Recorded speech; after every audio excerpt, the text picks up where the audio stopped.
Yes. ప్రతి ఎపిసోడ్‌లో ఒక ఇన్‌స్పైరింగ్ స్టోరీ అంటే ప్రతి ఒక్కరి లైఫ్‌లో మీరే మా మగాళ్ళకి, మీ ఫ్యామిలీస్‌కి పిల్లలకి కూడా ఇన్‌స్పైర్ చేస్తూ ఉంటారు. కానీ ఎక్కడో అంటే ఒక మహిళ ఇంటి నుంచి బయటకొచ్చి ఈ సమాజాన్ని ఇన్‌స్పైర్ చేయాలని బయటకొస్తారు. కొంతమంది దేశాన్ని ఇన్‌స్పైర్ చేస్తారు. చాలా మందిని ఇన్‌స్పైర్ చేస్తారు. అలాంటి ఒక ఇన్‌స్పైరింగ్ స్టోరీ ఈరోజు కూడా వెతికి మరి తీసుకొచ్చాను. సో, ఆడపిల్ల పుడితేనే చాలా మంది ఒక కాలంలో అయ్యో! ఆడపిల్ల పుట్టింది అని బాధపడేవాళ్ళు. ఆ టైంలో ఈవిడ పుట్టి ఎన్నో ప్రాబ్లమ్స్ ఫేస్ చేసింది. అంటే ప్రతి సైడ్ నుంచి క్రిటిసిజం. ఒకవైపు డబ్బు లేదు. ఒక కానిస్టేబుల్ కూతురు.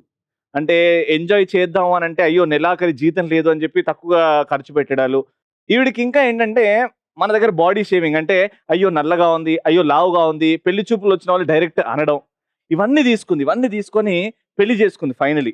బొద్దుగా ఎనర్జిటిక్‌గా ఉండే ఈ పిల్ల సడెన్‌గా పెళ్లి తర్వాత ఒక 4, 5 ఇయర్స్ తర్వాత వీళ్ళ నాన్న అత్తారింటికెళ్ళి చూస్తే ఆ పాపని సొంత పాపని గుర్తుపట్టలేకపోయాడు. అంత బక్కచిక్కిపోయి ఉండే.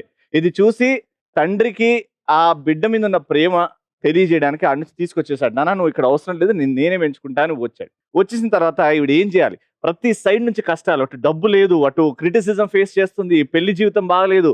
తలుచుకొని బ్యాంక్‌కెళ్ళి ఒక రూ. 40,000 లోన్ తీసుకొని బిజినెస్ స్టార్ట్ చేసింది. మెల్లమెల్లగా సక్సెస్ అవుతుంటే కమానీ గ్రూప్ ఆఫ్ ఇండస్ట్రీస్ అని ఒక పెద్ద గ్రూప్ ఆఫ్ ఇండస్ట్రీ, పెద్ద కంపెనీ వాళ్ళు పిలిచారనమాట. అప్పుడు ఈ కంపెనీ ఆల్రెడీ లాసెస్‌లో ఉండే. అంటే వాళ్ళ దగ్గర పనిచేసే వాళ్ళకి కూడా కరెక్ట్ టైంలో జీతాలు ఇవ్వలేని పరిస్థితి. ఏం చేయాలని ఈ అమ్మాయిని పిలుచుకున్నారు. ఎందుకంటే ఈ అమ్మాయి కొంచెం బిజినెస్ నాలెడ్జ్ పెంచుకుంది కాబట్టి. ఈ అమ్మాయి వచ్చిన 6 నెలలకే వాళ్ళకున్న డెట్స్ అన్నీ క్లియర్ చేశారు. అంటే అప్పులున్నయన్నీ క్లియర్ చేసింది. ఈవిడ బిజినెస్ మైండ్ పెట్టి. ఇప్పుడు అదే గ్రూప్‌కి, అదే ఇండస్ట్రియల్ గ్రూప్‌కి జనరల్ మేనేజర్‌గా 750 క్రోర్స్ కంపెనీకి పనిచేస్తుందావిడ. సో, ఇలా చెప్పుకుంటూ పోతే ములములలు చాలా ఉన్నారు. ఈవిడ పేరు కల్పన. కష్టాన్ని నమ్ముకుంది. ఎంతమంది ఎనకాల నుంచి పొడుస్తాను అన్నా ముంగటి నుంచి హ్యాపీగా ఫేస్ చేసి, నా జయం ఇది. నేను బతికేది సక్సెస్ కోసమని ఈరోజు సక్సెస్ దారిని మనకు చూపెట్టింది. హ్యాట్స్ ఆఫ్ టు యూ కల్పన గారు.